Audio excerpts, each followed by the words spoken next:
3 counts. This seems different than what we heard a couple weeks ago of 16 people arrested and charged as part of a different gang indictment. Here, what they're saying is the Big U enterprise, along with his 5 associates, yes, Termaine Ashley Williams, aka LUCE Cannon, is alleged to be part of this enterprise. He's part of the robbery angle. There's a lot of charges. Let me take you through the primary charges. The first, the Fed's favorite, it's a criminal RICO enterprise. What are they involved in? Robbery and extortion. I don't know if you've heard anything about Big U and his cohorts extorting people, but the Fed seem to think that what you may have heard is true. There's transportation for prostitution, there's bank and wire fraud, you have tax crimes, obstruction of justice.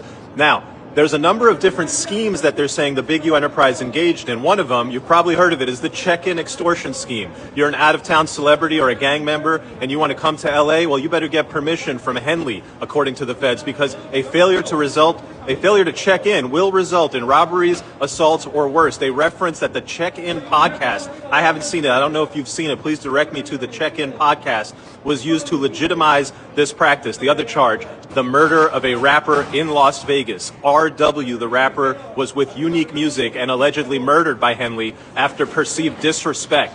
The Feds say they have surveillance, cell phone data, and family interviews that all point to Henley as being the last person seen with R.W., the murdered rapper. And they say that there was an alleged cover-up where Henley and his associates went into the studio and got the surveillance tapes right before the murder happened. There's armed robbery of a marijuana dispensary. Henley allegedly ordered the robbery of a dispensary where an extortion victim worked. After the robbery, the victim was invited to Henley's home and told, "That's how you rob yourself."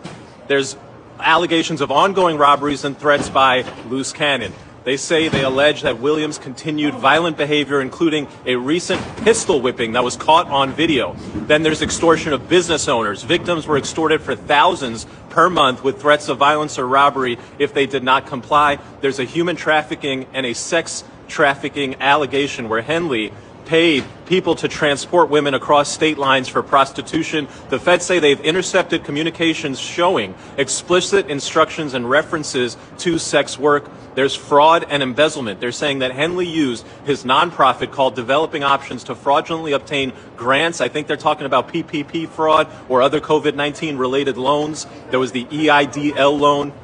And allegedly, he used fraud to obtain this stuff because he lied on the applications about what the enterprise, what the business actually did and who its employees were and how they were going to use the money.